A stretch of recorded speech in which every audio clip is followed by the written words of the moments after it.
Votre facilitateur mathématique dans le cadre du coaching en mathématiques. Aujourd'hui, nous sommes dans la classe de première. Nous allons voir comment on calcule la limite au bord d'un domaine de définition.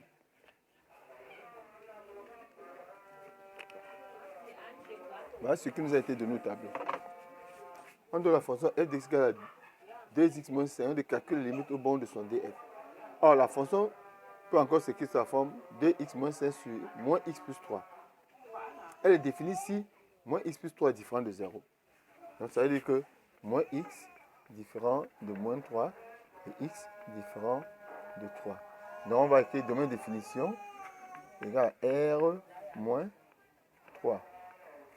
Maintenant les bornes sous forme d'intervalle, on va écrire moins l'infini, 3 ouvert, union 3 ouvert, plus infini. Voilà les bornes de domaine de définition. On va donc calculer les limites aux bornes. Voici les bornes du domaine de définition. Donc on a moins l'infini, 3 à gauche, 3 à droite et plus infini. Voilà comment on calcule les limites. On va écrire limite de f de x. On va calculer à l'infini. Lorsque x tend vers moins l'infini. Lorsque tu calcules la limite à moins l'infini, tu prends les monombres du plus haut degré de la fonction. Voici les monombres du plus haut degré. Voici les monombres du plus haut degré. Donc tu vas faire limite de moins de 2x sur moins x lorsque x tend vers moins l'infini. Et tu simplifies les x, ça fait 2 sur moins 1, ça fait moins 2. En plus, c'est fini, c'est la même chose. f de x, lorsque x tend vers plus infini, aussi va donner limite de 2x sur moins x, lorsque x tend vers plus infini. Ça donne toujours, en simplifiant, moins 2. Maintenant, lorsqu'on va calculer la limite en 3 à gauche, voilà comment on fait. Limite de f de x, lorsque x tend vers 3 à gauche, on écrit comme ça. On fait inférieur. On met le signe inférieur. On remplace tous les x par 3. Donc ça fait 2 fois 3.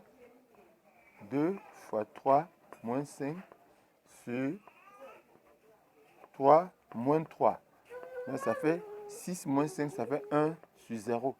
Or, le signe de 0 doit être connu. Comment on fait pour connaître le signe de 0? On étudie le signe du dénominateur. Donc je viens étudier le signe du dénominateur. Le dénominateur c'est 3 moins x égale 0, qui a donné x égale à 3. Quand j'utilise le signe de ce polynôme, x de moins l'infini à plus infini, si je mets 3 moins x ou moins x plus 3, c'est la même chose. Moins x plus 3, 3 moins x, ça annule pour x égale à 3. Le signe de x se met toujours après le 0. Moins le signe contraire avant. Donc à gauche, de 3, ça sera 0 plus. Or, en termes de limite, un nombre sur 0, ça fait infini. Donc, plus, ça va faire plus, infini. Donc, lorsque je vais écrire limite de f de x, lorsque x tend vers 3 à droite, voici la droite ici, ça va me faire 1 sur 0 moins. Un nombre sur 0 en infini, un nombre sur 0, ça fait infini. Plus et moins, ça fait moins. Donc, ça fait moins infini. Voilà donc comment on calcule les limites aux bornes d'un domaine de définition. J'espère que vous avez suivi les explications. Nous avons montré comment calculer les limites au bord d'un domaine de définition dans les classes de première. Et nous continuerons avec cette fonction pour montrer comment calculer les variations de cette fonction et comment on trace son tableau de variation. Merci d'avoir suivi et à la prochaine vidéo.